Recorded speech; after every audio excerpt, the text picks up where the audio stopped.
If you're not living under a rock, you've been bombarded by opening videos and courses, and chances are you've already spent way too much time and money on them.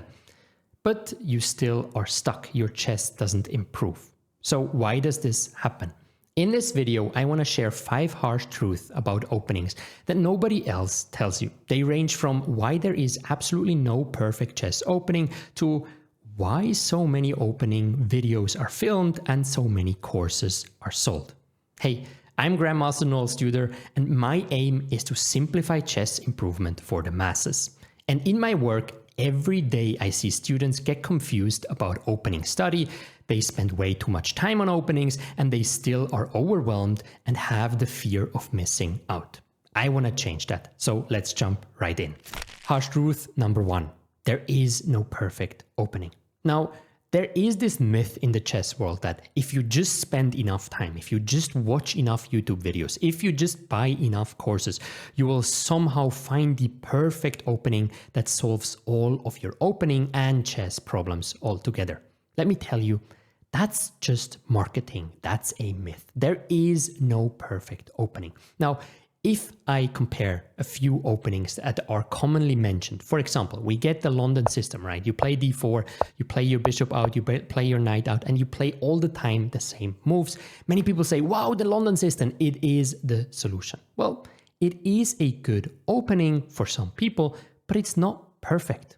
There are trade-offs, as with any other opening. For example, here you have a simple opening, but the problem is it's not very critical. So if your opponent knows what to do against it, you will not get an objective advantage. Another problem is that you always get the same type of positions, so you're not really improving your chess that much because you're just playing this set of positions, and when you get out of your comfort zone, you have no idea what to do. Let's move on to some other openings that get mentioned often. For example, you could start with e4. And some people online, they teach these traps like queen h5, and then you put your bishop out and you just try to checkmate quickly. And these things might work from time to time. So you can get quick wins. That's what gets the clicks, right? Win in 7 moves with this opening. Wow, crazy. And then you click and you learn this, it works once. And you realize, well, if your opponents are not as bad anymore, they will just stop falling for the checkmate and you will get a bad position. So yes, you can make easy wins, but trade-offs, it's objectively not good. You're moving your queen, second move that is not an opening principle you should follow, and you just get a bad position very, very often if you can't checkmate. Then there are other openings, like for example, the Sicilian. We can say, okay, we play the open Sicilian. You might have heard of the Najdorf Sicilian. That's what starts here. This is a opening that is played so much on grandmaster level. Now, what's the problem with this? It's super interesting, okay? It's super aggressive, so you can get an advantage if you're playing like this with white. And with black, on the other hand, you can try to fight for equality. That's why it's also played on grandmaster level. But it's so sharp that you need to know a lot of theory, and many positions you will get, especially if you're below 1500, are just way beyond your understanding. You will be confused, you will not get positions that are easy to play. So that's the downside of this opening. So I could go on and on and on. The point is that any opening you choose will have some upsides, but also will have some downsides. But wherever you go in the videos you click on or the courses you're trying to buy, people are just mentioning all the upsides and just forgetting that there are any downsides. So I really want to hammer this in. There is no perfect opening. You can search as long as you want, because this takes away this fear of missing out that if you just find the right course, everything will be resolved. That's not true. That's only good marketing. Harsh truth number 2 is the more you know, the worse it gets. It's going down a rabbit hole that is definitely not good for you. If you look at the position that I put on the board, this is from my opening analysis back in the day when I was still a chess professional.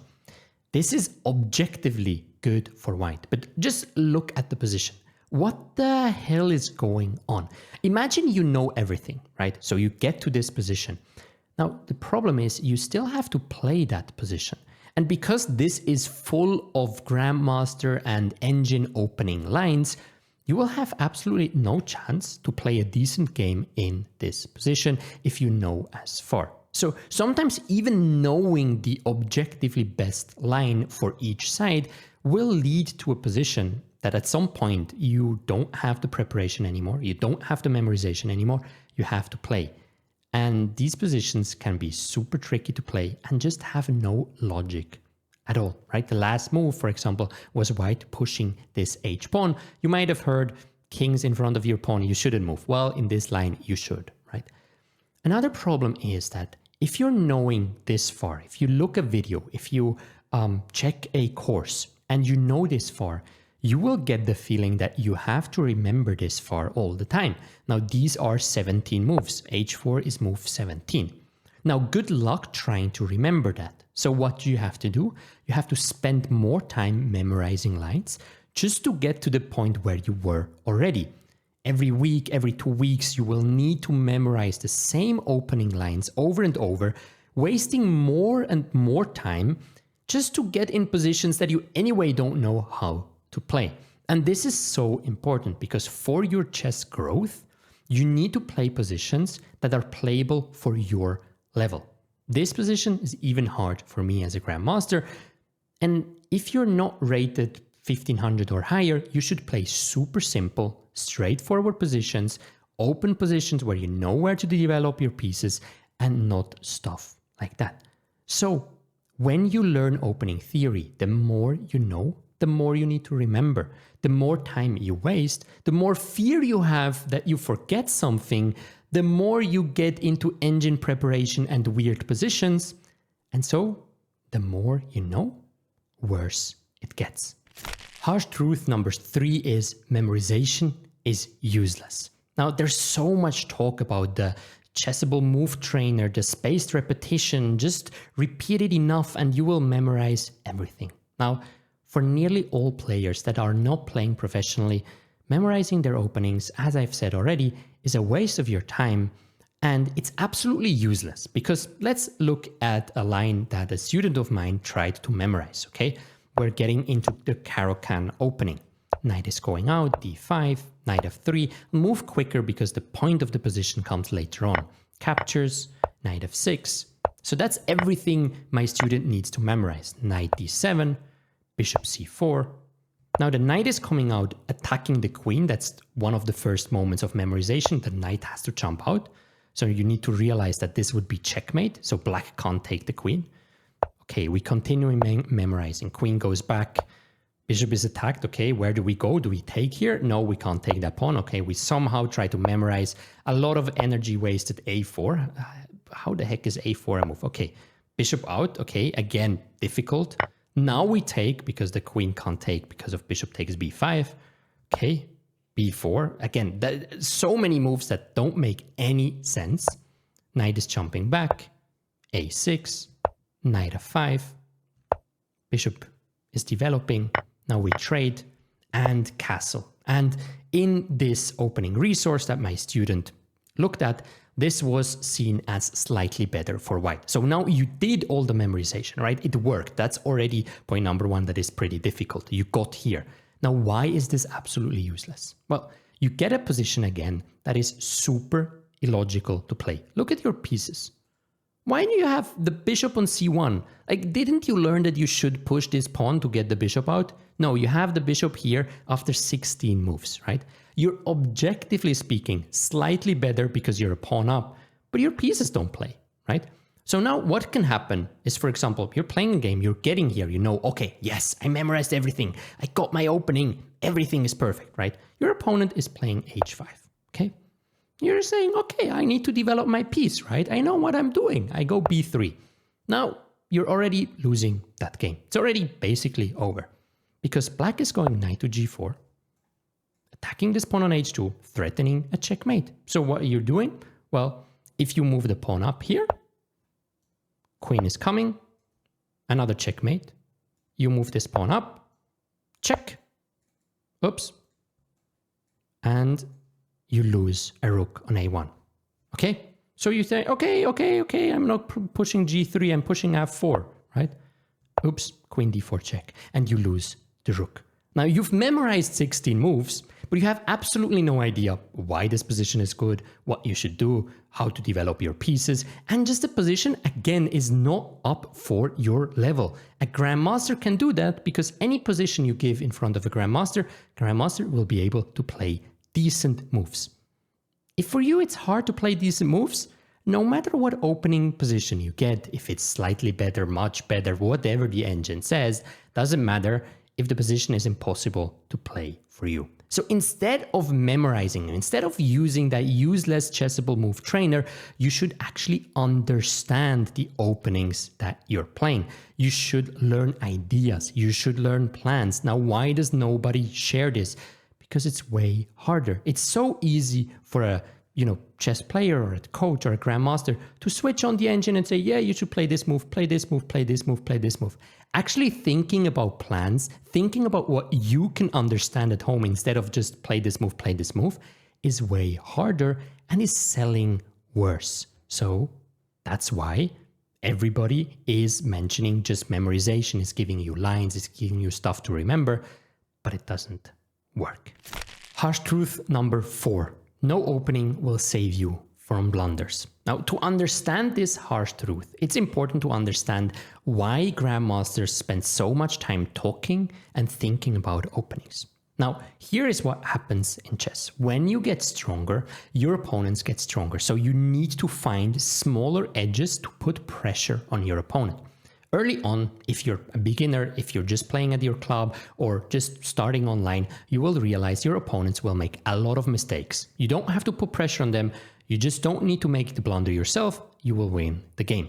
The stronger you get, the harder it will be to make your opponent make a mistake. On grandmaster level, you really need the slightest edges because if you're just making, good enough random moves, your opponent probably won't make mistakes.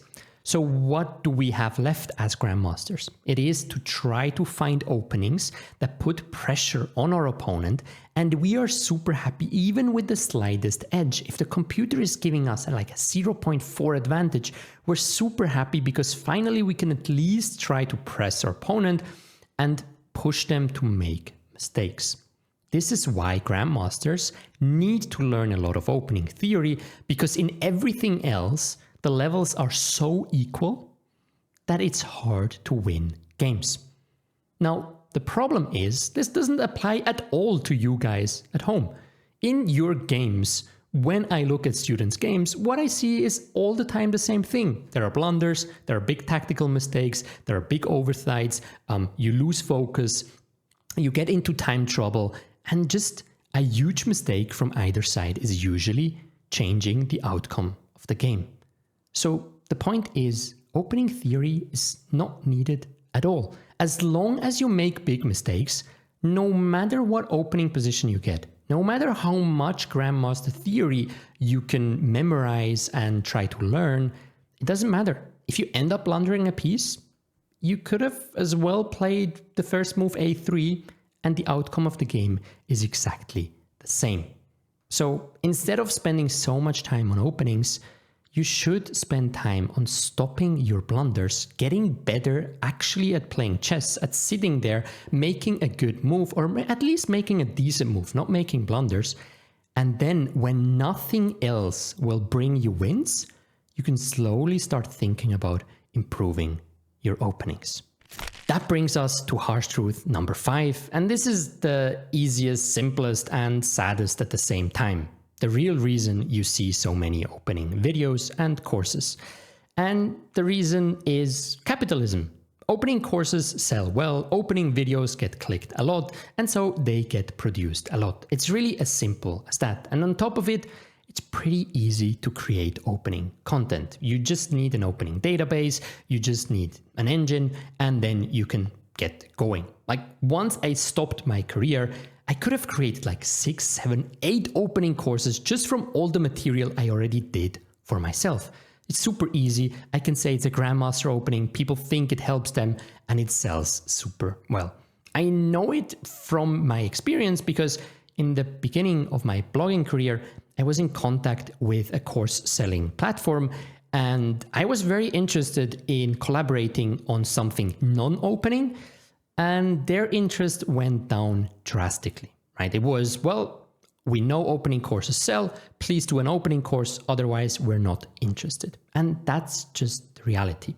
As long as they can keep up this myth of, well, if you find the perfect opening, if you just memorize enough, you will be all right. You will continue having problems because it doesn't work, but you will continue buying courses because you think, well, if I just find the right one, I will be happy, improve my chess, get all the openings, never need anything anymore. It's just not how things work. Now, I don't want to leave you on such a sad note, so let me share what I think you should do, what my students are doing to actually see results in your games. The most important thing in chess is the ability to sit in front of a board and to find a decent move.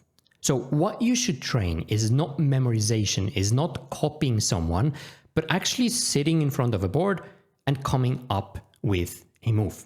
The more you train that, the better you get at it, the less you blunder, the less you make mistakes, the more you put pressure on your opponent, and the more you can play any position you get. So how do you do that? Well, tactical exercises are one thing.